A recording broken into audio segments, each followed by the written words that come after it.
Don't worry about things you can't control. Isn't that what they always say? But it's about impossible to avoid worrying about what's going on these days. The government has used the war on guns, the war on drugs, and the war on terrorism to tear our Bill of Rights to shreds. But you can fight back. The 10th Amendment Center has proven it, racking up major victories. For example, when the U.S. government claimed authority in the NDAA to have the military kidnap and detain Americans without trial, the nullifiers got a law passed in California, declaring the state's refusal to ever participate in any such thing. Their latest project is offnow.org, nullifying the National Security Agency. They've already gotten model legislation introduced in California, Arizona, Oklahoma, Missouri, and Kansas, meant to limit the power of the NSA to spy on Americans in those states. We'd be fools to wait around for the U.S. Congress or courts to roll back Big Brother. Our best chance is nullification and interposition on the state level. Go to offnow.org, print out that model legislation, and get to work nullifying the NSA. The hero Edward Snowden has risked everything to give us this chance. Let's take it. Offnow.org. All right, y'all, welcome back to the show here. I'm Scott Horton. This is my show. I'm on Liberty Express Radio. And hey, check it out. Gareth Porter wrote a thing. So I got to interview him about it. So I want to. Hey, Gareth, welcome to the show. How are you doing? I'm doing fine. Thanks for having me again. Once again, Scott. Well, happy to have you on here. And I see that you've written a thingamajig here. Going back in history, a little bit of context, and I assume this must be in your book, which I still haven't gotten. But what an important story. How it is, I mean, I have to admit I'm surprised. I mean, the bottom line of your story, I think, is that you're saying that the Americans have, in a sense, only have been accidentally lying about Iran's nuclear program, at least in the window of time between, say, early 1990s, somewhere in there, and 2007? Well, I think I would somewhat modify that by saying, I mean, you're on the right track, but I would say that the statement about the U.S. Conclusion that Iran was trying to get nuclear weapons, that had a nuclear weapons program, is really about from the early 1990s up to the Bush administration taking office. Then, I mean, I think the intelligence community still relies on the same basic analysis, but then you have other. I mean, there are other political interests entering in, even in the Clinton administration, from the White House. So all I'm talking about here, excuse me, all I'm talking about is the intelligence community's finding, as opposed to the policy positions taken by either the Clinton administration or the Bush administration. Right, as George Bush said to the Israelis, well, you know, the CIA has their opinion and I have mine, but unfortunately exactly. I'm bound by theirs. The findings of the intelligence community has never prevented the administration from being able to do what it really wanted to do. I think I would argue. So I think you're correct in that general statement. Yeah. All right. So now, so take us back then to the earlier 90s when the Iranians were up to something and the CIA, lo and behold, got it wrong. How'd they get it wrong? What happened? This is, I think, one of the important stories that I tell in the book. So you are correct that this is drawn from Manufactured Crisis. Wait a minute. Let me interrupt you for a sec longer here, because I got to tell the people that this is still, as of right now, hopefully no other further crises break out today. This is the top headline today at antiwar.com. Errors led analysts to see Iran nuke program. That's nuke weapon program there. All right. Thank you for telling us that. So this is one of the stories that is told in the book, and it's a very important one, as you've already suggested in your introduction, about the origins of the U.S. intelligence conclusion that Iran was not just sort of interested in nuclear weapons, but was actually taking actions that could only be interpreted, or which they definitely interpreted, as being involving an actual program, as they put it later on, they being the head of the CIA put it, to produce the fissile material for a nuclear weapon. And so what the story shows is that it all began when Western intelligence agencies began to intercept telexes that were coming from the Sharif University in Tehran to various companies in Europe, particularly, but not only in Europe. I think there were some that went to the United States as well, but mainly to European companies seeking various kinds of technologies. And I have to make it clear, it may not have been as clear as it should have been in the article, that we're talking here about hundreds and hundreds of telexes that were intercepted from Sharif University, but it was only a small handful, a relative handful, that really interested the intelligence analysts, particularly those in the United States, but not limited to those, because what they thought they saw there was that these were technologies that would be used in a nuclear program, that is specifically for uranium conversion and uranium enrichment. So what the analysts, as opposed to the people who actually, gathered the telexes, intercepted the telexes, the people who were analyzing them, looked these over, picked out these telexes that had to do with certain technologies, and these were specifically fluorine, canisters of fluorine, ring magnets, a balancing machine, and high vacuum equipment, what they call high vacuum equipment. And what the analyst said upon their sucking their thumbs and figuring out what they believed this meant is that the Iranians were potentially interested in a nuclear program here because they were trying to procure a whole series of what is called dual-use items that could be used for non-nuclear applications, but can also be used for a nuclear program. Now, the second thing was the one that really triggered the CIA analyst, the proliferation specialist of the CIA, conclusion that Iran was heading towards a nuclear weapon. And that is that on those telexes from Sharif University, they spotted, not all of them, but on many of them, there was a telex number that coincided with the number of something called the Physics Research Center, which is often called PHRC, or often designated as PHRC in the literature. And the Physics Research Center was an outfit that was known to have links to the military and the defense ministry of Iran, had contracts to carry out activities that related to the defense ministry's remit. So they, seeing that, they decided that meant that the Iranian military was actually using Sharif University as a cover for essentially an Iranian military nuclear program. And that was the theory that underlay a whole series of intelligence judgments from the early 1990s on. And we have a whole series of indications of this, which I cite in my article, beginning with a statement in 1992, a quote from a Bush, then George H.W. Bush administration official, unnamed, to the Washington Post, that said, well, we've been trying to prevent any technology, nuclear technology of any kind, from going to Iran because of, quote, a suspicious procurement pattern. And that, of course, was clearly a reference to the telexes that they'd intercepted and that they had interpreted in a way that indicated to them, at least, that Iran was interested in nuclear weapons. So that was one indication.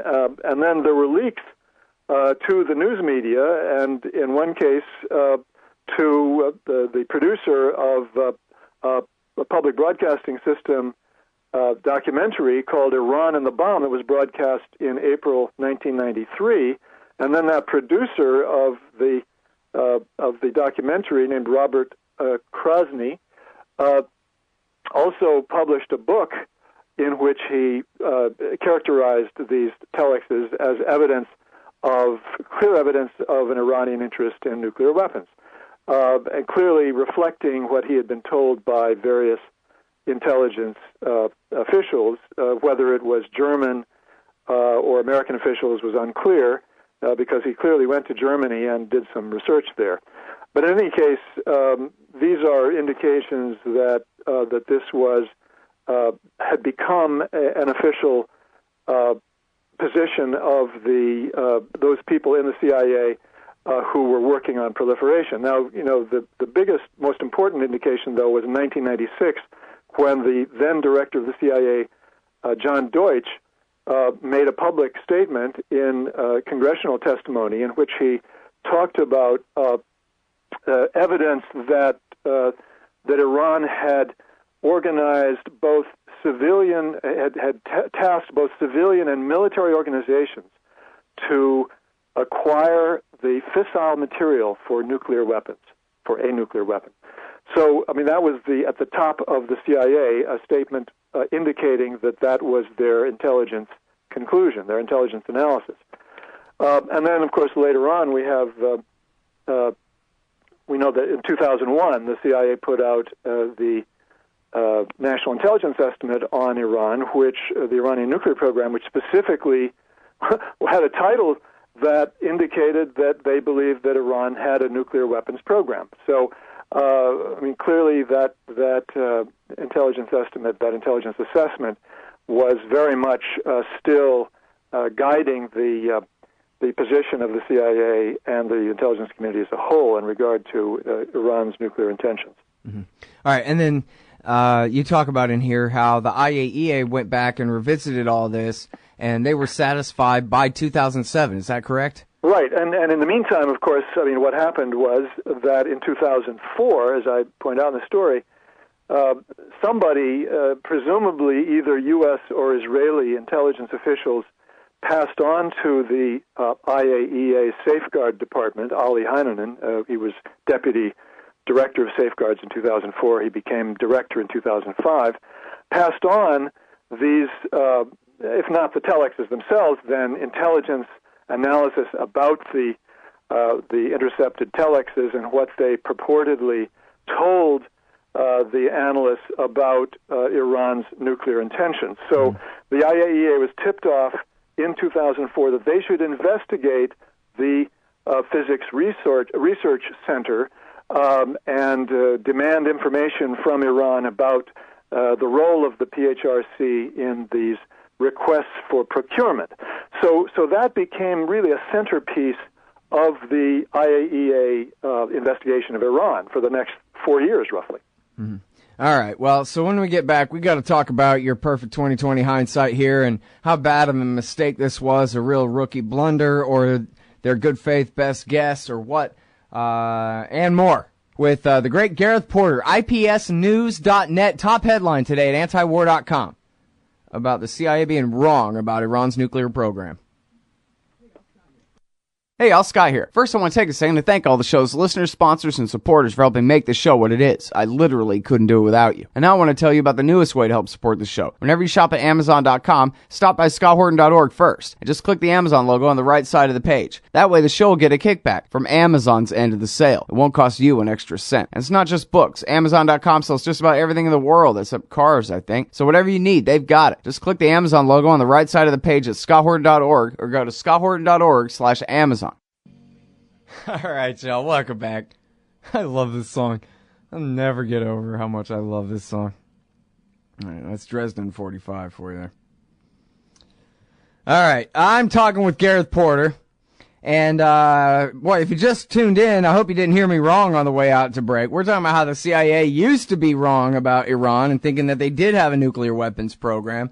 Of course, we know that they finally got it right starting in 2007 with their national intelligence estimate then that they've reaffirmed year by year ever since, and which the Israeli Mossad officially agrees with now that no, they don't have a nuclear weapons program and they have not made a political decision to pursue nukes, etc. But so now we're talking about how they got it all screwed up, and what it was a procurement pattern, as they put it, of dual-use technologies at an Iranian university, part of which was tied to the Ministry of Defense there, and so you can see why it would be suspicious. But I guess it sort of sounds like what you're talking about may be a problem of methodology, where they went, cherry picking all the things that fit and ignored all the things, maybe counted as subterfuge, the things that might indicate other uses for these items over these years, something like that. That, of course, is exactly what happened, Scott. But behind that mistake, the obvious sort of rookie, as you put it, rookie intelligence error, is a much more fundamental problem that I discuss at some length in my book. And I don't want to get into detail, but just very briefly, the problem is that the CIA created a new institution in 1991 and then sort of reorganized it again in early 1992 that was aimed at raising the profile of the proliferation of WMD. Oh, that was WinPAC, right?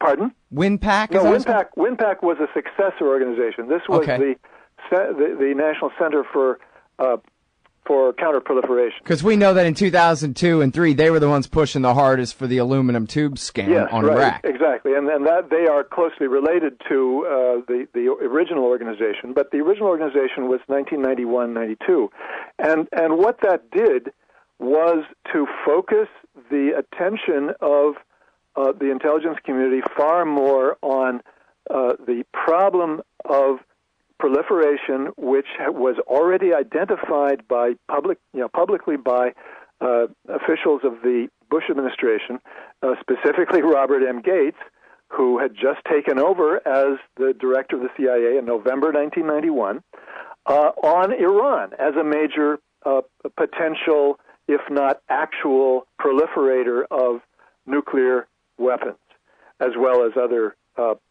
kinds of WMD.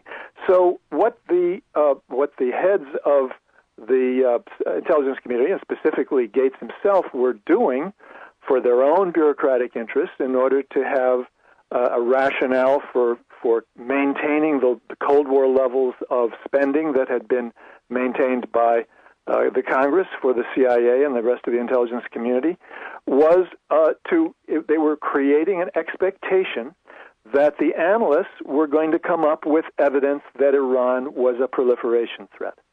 And I quote a number of former intelligence officials, some of whom were willing to go on the record, some of whom, one at least, was not willing to be named, but who identified the same problem and talked about how it had been, in his experience, very clearly a problem during the Gulf War, the first Gulf War.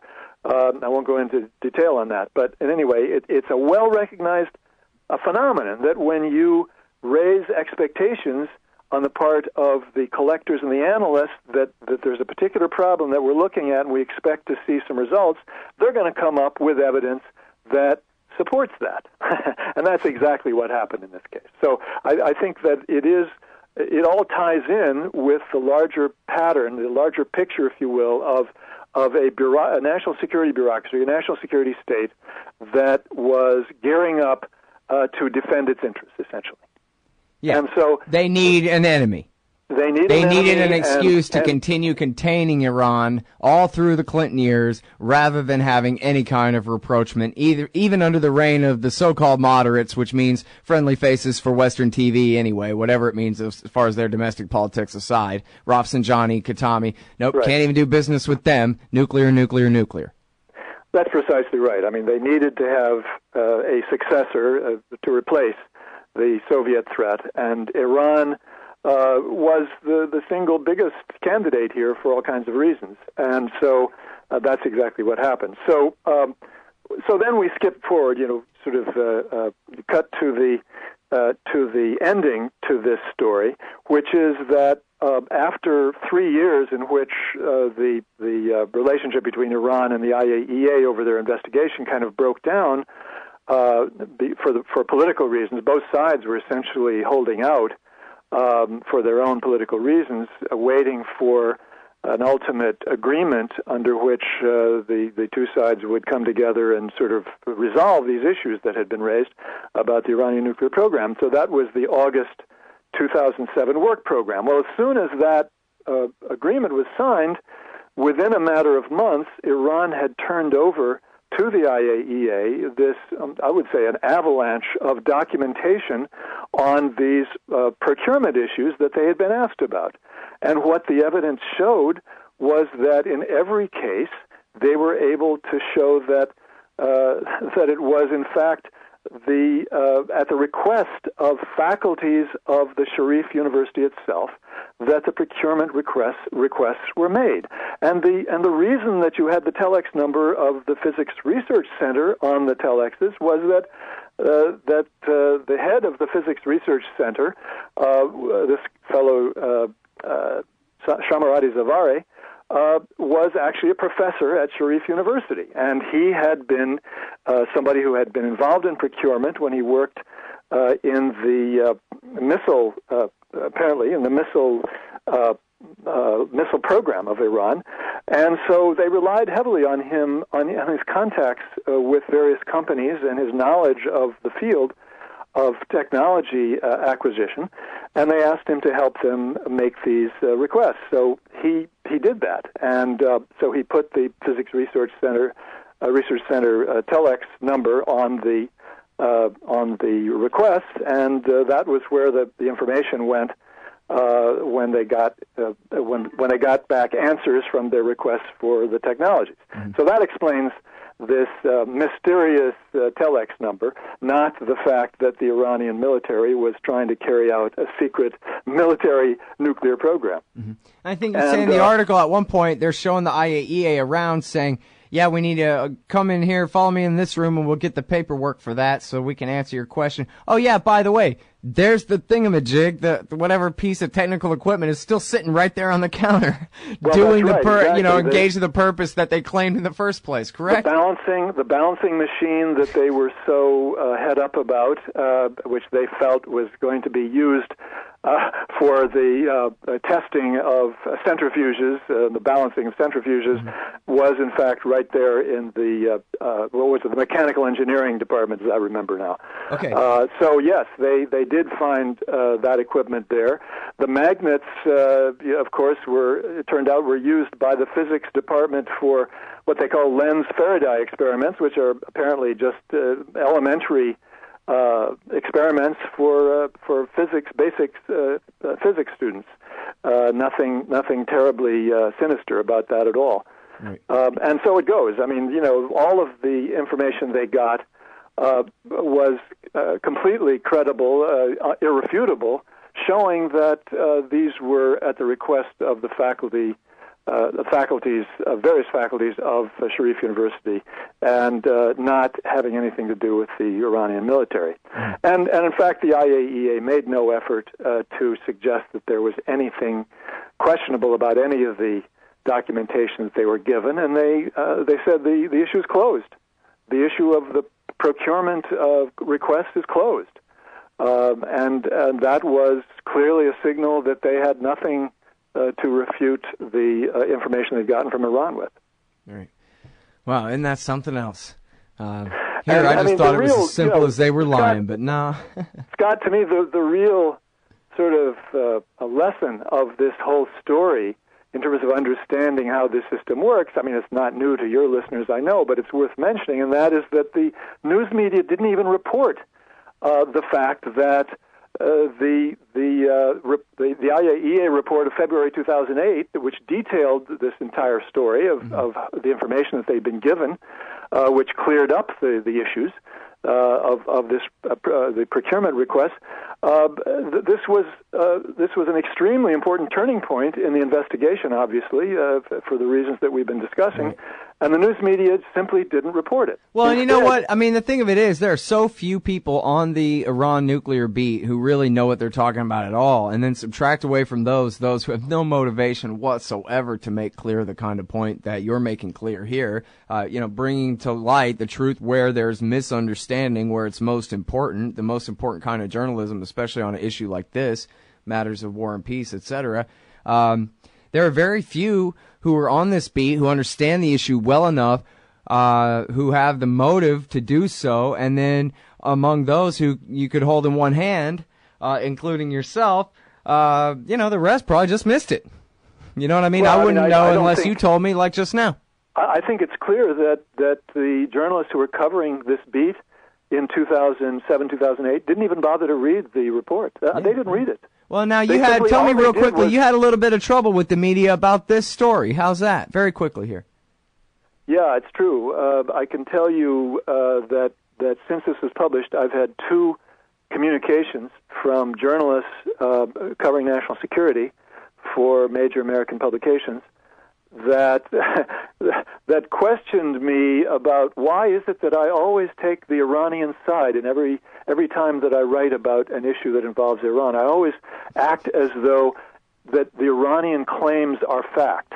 I mean, it was remarkably similar messages that I got within a matter of overnight. I mean, between last night and this morning. So, right. And meanwhile, but it's this huge story undermining the basis of 10 years worth of bad conclusions. They don't have anything to say about that. Just about they don't like how good you are at it. Anyway, I like how good you are at it. Thanks, Gareth. That's Gareth Porter. Everybody, Manufactured Crisis is the book. Gotta go. See you tomorrow.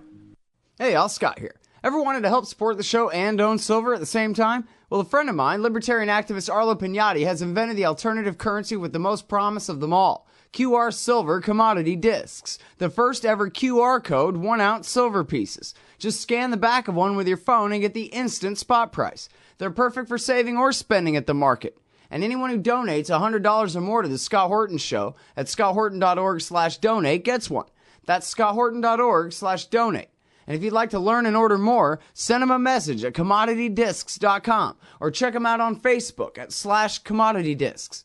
And thanks. Hey, Al Scott Horton here for The Future of Freedom, the monthly journal of the Future Freedom Foundation at fff.org/subscribe. Since 1989, FFF has been pushing an uncompromising moral and economic case for peace, individual liberty, and free markets. Sign up now for The Future Freedom, featuring founder and president Jacob Hornberger, as well as Sheldon Richmond, James Bovard, Anthony Gregory, Wendy McElroy, and many more. It's just $25 a year for the print edition, $15 per year to read it online. That's fff.org/subscribe. And tell them Scott sent you. Man, you need some new stickers for the back of your truck. Scott Horton here for LibertyStickers.com. Aren't you sick and tired of everyone else being wrong about everything all the time? Well, now you can tell them all what's right with some stickers from LibertyStickers.com. At LibertyStickers.com, they're against everything, so you know they're good on your issue, too. Whether it's the wars, police, state, gun laws, the left and right, or the president, LibertyStickers.com has hundreds of choices so you can find just the right words to express your opposition and contempt for those who would violate your rights. That's LibertyStickers.com. Everyone else's stickers suck.